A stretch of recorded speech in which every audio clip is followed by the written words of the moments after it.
আবারও সবাইকে স্বাগত জানাচ্ছি অ্যাডোবি ফটোশপ সিসি ক্লাস 3-তে। আজকে আমরা 4টি টুল শিখাবো: গ্রুপ টুল, পার্সপেক্টিভ গ্রুপ টুল, স্ল্যাশ টুল, স্ল্যাশ সিলেক্ট টুল। তো এই কারণে ভিডিওটা একটু লং হবে। লং হলে আপনারা ঘাবড়ে যাবেন না, লং হলে কিন্তু আপনি বেশি বেশি কিছু শিখতে পারবেন। তাই পুরো ভিডিওটি দেখুন, তাহলে আপনি সম্পূর্ণ অংশগুলা শিখতে পারবেন। আর স্ল্যাশ যে টুলটি আছে, স্ল্যাশ টুলের ভালো ভালো কিছু কাজ আছে, দেখে আপনারা মজা পাবেন কাজ করতে।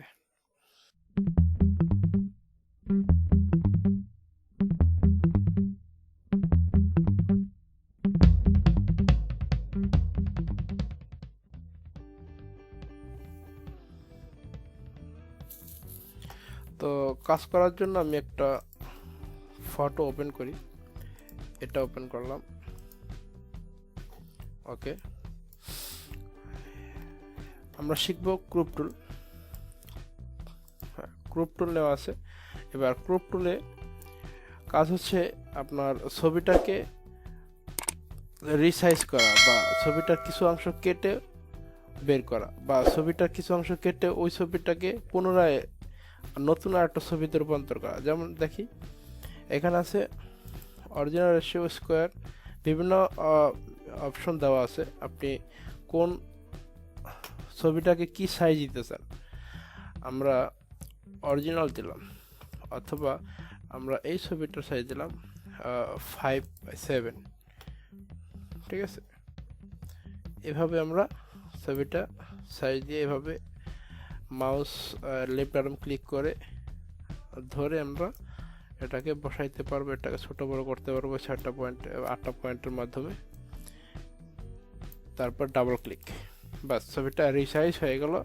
এবং ছবির কিছু অংশ আপনি সিলেক্ট করলেন, ওই অংশটাই ছবি হয়ে আরেকটা ছবি হয়ে গেল। এবার আপনারা ফাইল থেকে সেভ দিয়ে দিবেন, তাহলে এটা আরেকটা ছবি আকারে রূপান্তর হবে। যেমন দেখাই, ফাইল সেভ এস, কি নামে সেভ করতে চাই, টি নামে সেভ করলাম। ডেস্কটপে ফটোস ফোল্ডারে টি নামে সেভ হচ্ছে, সেভ। ওকে, এবার আমরা দেখি সেভ হয়েছে কিনা। এই তো, এই ফটোটাই এইমাত্র সেভ করলাম, সরি এই ফটোটা টি নামে সেভ করলাম। ঠিক আছে, এটাকে ক্যান্সেল করে দিই।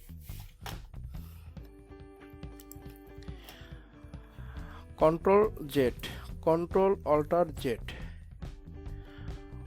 কন্ট্রোল অল্টার জেড হচ্ছে পিছনের দিকে যাওয়া, বারবার পিছনের দিকে যাওয়া, এটা হচ্ছে কন্ট্রোল অল্টার। শুধু কন্ট্রোল অল্টার জেড দিলে একবার পিছনে যাবে, আর কন্ট্রোল অল্টার জেড ক্লিক করলে আপনার বারবার পিছনে যাবে। এটা আমরা সবাই অবশ্য জানি। তো ক্রপ টুলের এখানে অরিজিনালটা দিলে, অরিজিনালটা আপনার ছবিটা যেই মাপে আসে, যে সাইজে আছে, হ্যাঁ, ওই সিস্টেমই, মানে পাশে এবং ওয়াইটে এবং লম্বালম্বি কতটুকু আছে, ঠিক ওই মাপে এটা বড় ছোট হবে। ঠিক আছে, তারপর আছে কি স্কোয়ার।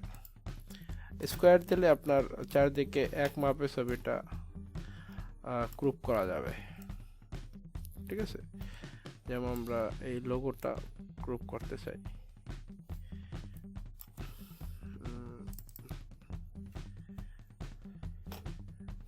এই লোগোটা গ্রুপ করতে চাই স্কোয়ারে, ডাবল ক্লিক, হ্যাঁ, গ্রুপ হয়ে গেল।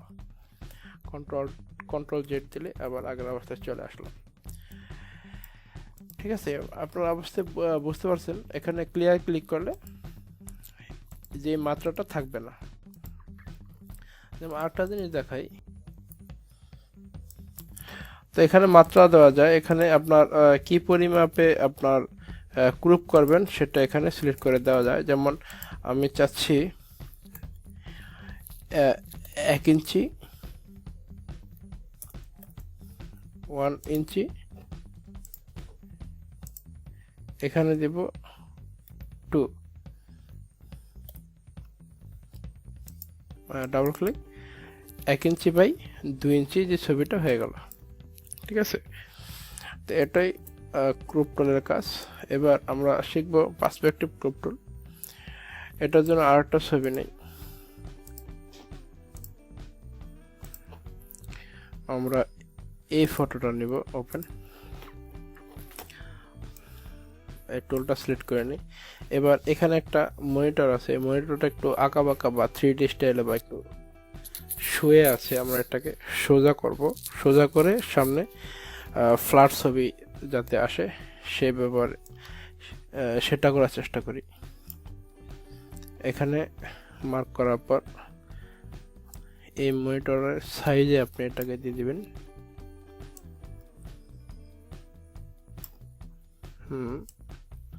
এবার ডাবল ক্লিক, এখন বরাবর হয়ে গেছে ছবিটা। ঠিক আছে, এটাই পার্সপেক্টিভ ক্রপ টুলের কাজ। কন্ট্রোল জেড, ওকে। ক্রপ টুল এবং পার্সপেক্টিভ ক্রপ টুল শিখলেন। এবার স্ল্যাশ টুল। স্ল্যাশ টুলের জন্য আমরা আরেকটা ছবি নিতে পারি। এখানে আমরা এই ফটোটা সিলেক্ট করি, ওপেন, ওকে। স্ল্যাশ টুলের কাজ হচ্ছে আপনার একটা ফটোকে, একটা পিকচারের বিভিন্ন অংশ, নতুন নতুন পিকচার তৈরি করতে পারেন, বা একটা ফটো থেকে 4-5টা ফটো তৈরি করতে পারেন। কিভাবে?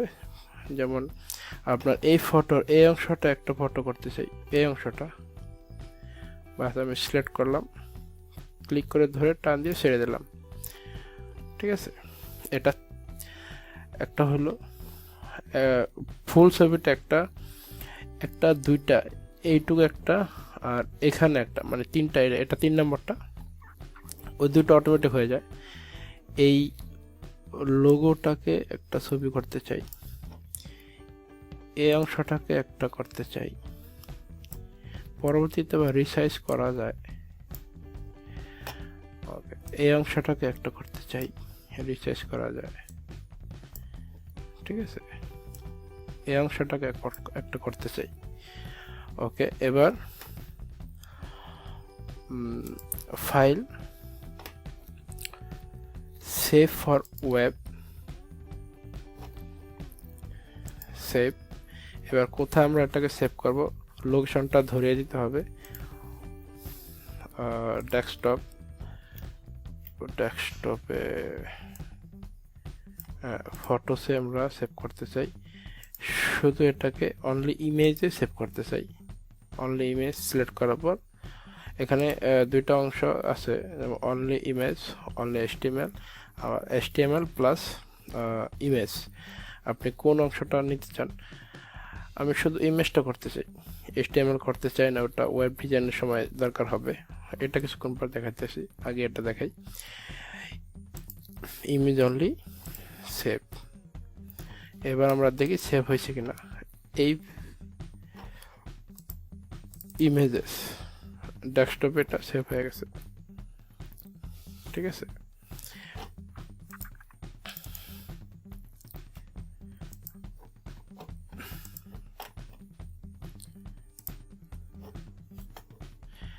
এবার এটাকে আমরা চাচ্ছি যে এটা একটা নাম দিতে। তো ডাবল ক্লিক করার পর আগে স্ল্যাশ সিলেকশন টুল নিয়ে ডাবল ক্লিক করলাম, করার পর এটাকে আমরা একটা নাম দিতে চাই। যেমন এটার নাম দিব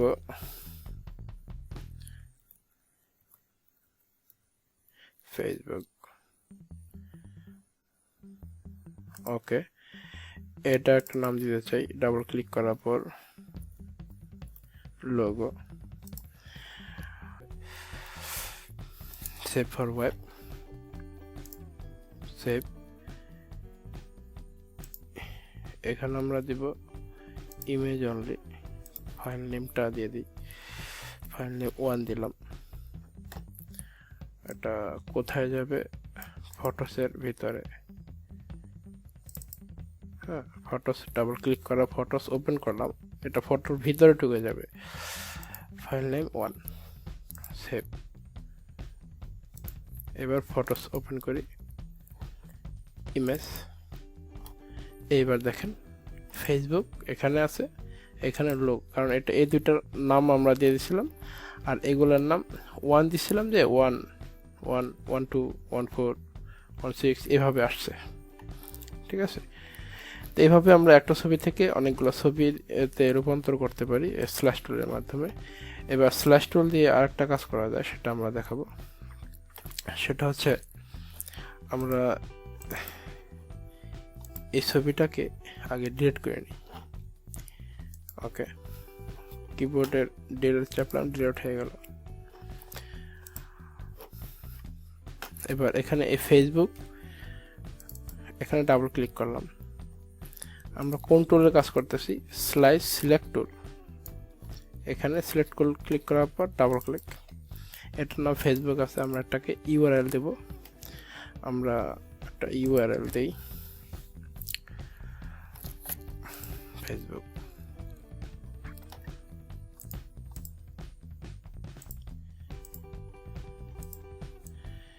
এই ইউআরএলটা আমরা কপি করলাম, কপি করার পর এখানে দিয়ে দিলাম। ঠিক আছে, দিয়ে দেওয়ার পর এখানে আমরা ওকে দিয়ে দিলাম। দেওয়ার পর এবার আমরা ফাইল সেভ ফর ওয়েব। এবার আমরা সেভ করার সময় আমরা এখানে দিব HTML অ্যান্ড ইমেজ। আমরা এটাই দিব।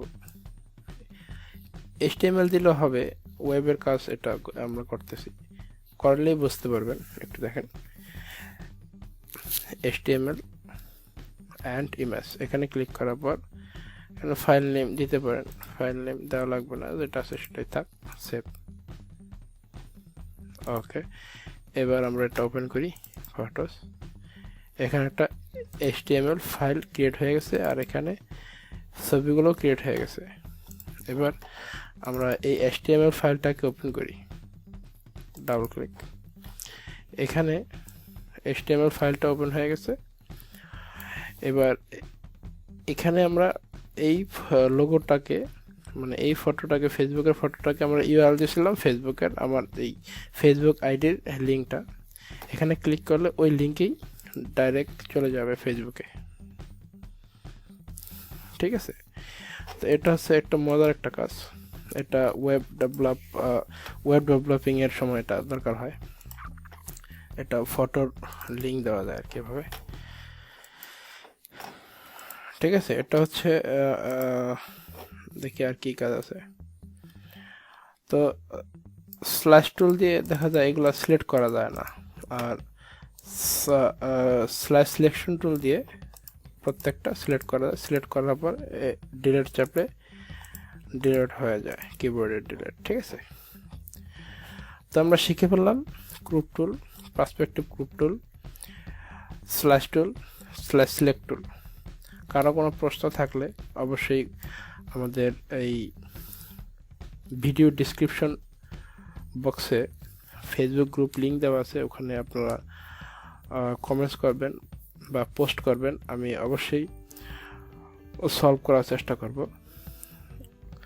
আর বাসায় অবশ্যই ভালোভাবে প্র্যাকটিস করবেন, তাহলে আপনি ভালো ডিজাইনার হতে পারবেন। শুধু ভিডিও দেখবেন, দেখলেই হবে না, আপনাকে অবশ্যই প্র্যাকটিস করতে হবে। আর এখনও যারা আমার চ্যানেলটি সাবস্ক্রাইব করেনি, এখনই সাবস্ক্রাইব করে রাখুন, কারণ পরবর্তীতে বাকি সবগুলো ভিডিও আপনার দরকার হবে। আমি কোনো ইনকামের আশায় এই ভিডিওগুলো তৈরি করতেছি না, কাজগুলো জানি এই কারণে করে রাখতেছি, ভবিষ্যতে যাতে আমাদের ছেলে পেলে বা যারা শিখতে চায় তারা দেখে এগুলো শিখতে পারে। আমি জাতীয় যুব উন্নয়ন রায়সাবাদ, এটা ঢাকাতে যুব উন্নয়নের প্রায় 2 বছর শিক্ষকতা করছি।